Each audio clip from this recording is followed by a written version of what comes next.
Assalamualaikum warahmatullahi wabarakatuh. Terima kasih atas kesempatan yang telah diberikan kepada kelompok kami. Kami akan membahas mengenai manajemen risiko.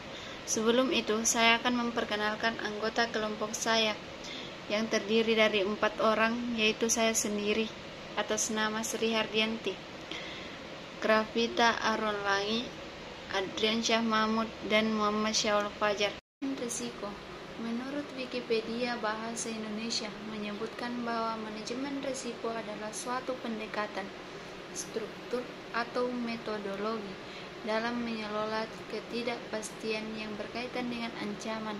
Suatu rangkaian aktivitas manusia termasuk penilaian risiko, mengembangkan strategi untuk pengelolanya, dan mitigasi risiko dengan menggunakan pemberdayaan atau pengelolaan sumber daya. Manajemen risiko adalah bagian penting dari strategi manajemen suatu wirausaha, proses di mana suatu organisasi yang sesuai metodenya dapat menunjukkan risiko yang terjadi pada suatu aktivitas menuju keberhasilan di dalam masing-masing aktivitas dari semua aktivitas. Sasaran manajemen risiko. Sasaran dari pelaksanaan manajemen risiko adalah untuk mengurangi risiko yang berbeda-beda yang berkaitan dengan bidang yang telah dipilih pada tingkat yang dapat diterima oleh masyarakat. Hal ini dapat berupa berbagai jenis ancaman yang disebabkan oleh lingkungan, teknologi, manusia, organisasi, dan politik. Di sisi lain, pelaksanaan manajemen risiko melibatkan segala cara yang bersedia bagi manusia, khususnya identitas manajemen risiko atau manusia, staf organisasi. Kategori resiko. Resiko menurut Cassidy dibagi menjadi 2, yakni 1. Resiko spekulatif. Resiko spekulatif adalah suatu keadaan yang dihadapi perusahaan yang dapat memberikan keuntungan dan juga dapat memberikan kerugian. Resiko spekulatif kadang-kadang dikenal dengan istilah resiko bisnis atau business risk. Kemudian yang kedua, resiko murni. Resiko murni atau pure risk adalah suatu yang hanya dapat berakibat merugikan atau tidak terjadi apa-apa dan tidak mungkin menguntungkan. Salah satu contoh adalah kebakaran. Apabila perusahaan menderita kebakaran, maka perusahaan tersebut akan menderita kerugian. Kemudian, perbedaan utama antara resiko spekulatif dan resiko murni adalah kemungkinan untung ada atau tidak. Untuk resiko spekulatif, masih terdapat kemungkinan untuk untung, sedangkan untuk resiko murni tidak dapat kemungkinan untung atau rugi. Kejadian sesungguhnya terkadang menyimpang dari perkiraan.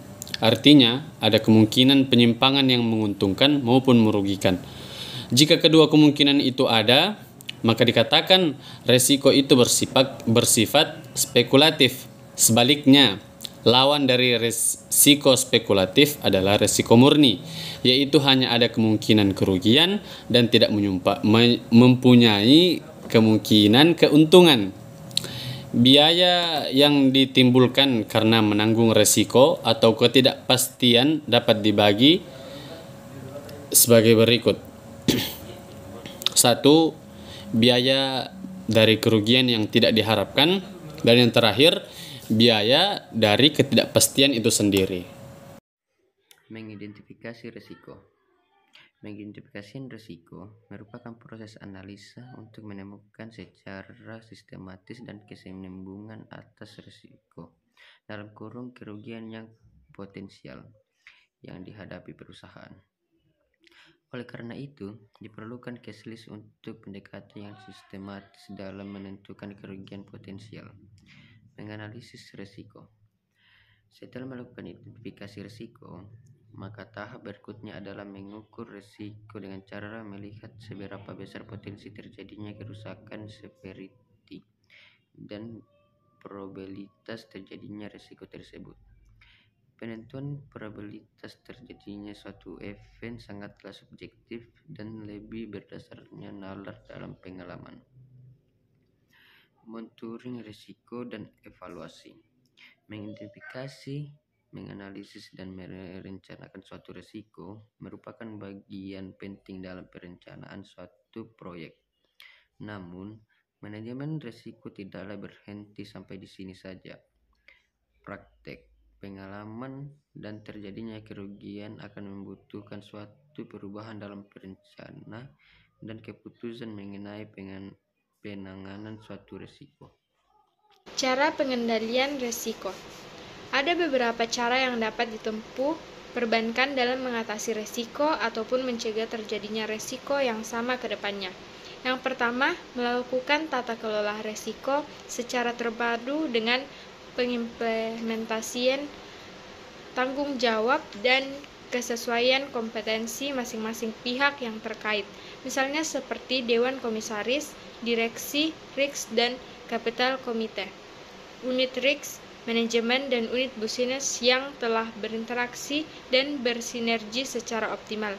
Kedua, Bank Mandiri menyusun profil risiko dalam suatu laporan profil risiko dan digunakan sebagai laporan. Dengan demikian, dapat memusatkan perhatiannya pada jenis-jenis risiko yang memiliki tendensi pemburuk atau melebihi kebijakan toleransi pada risiko tertentu. 3. Mempersiapkan tenaga profesionalnya di bidang risiko, sekaligus melakukan persiapan untuk pengimplementasian Basel II Accord yang menjadi penanggung jawab dari seluruh inisiatif strategis terkait kepatuhan pegawai. 4.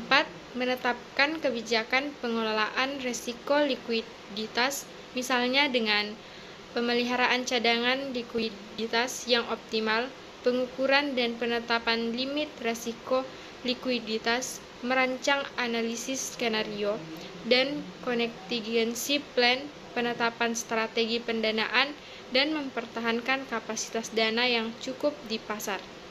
Sekian dan terima kasih. Itulah hasil dari presentasi kelompok kami. Kurang lebihnya mohon dimaafkan. Wabillahi taufiq wal hidayah. Wassalamualaikum warahmatullahi wabarakatuh.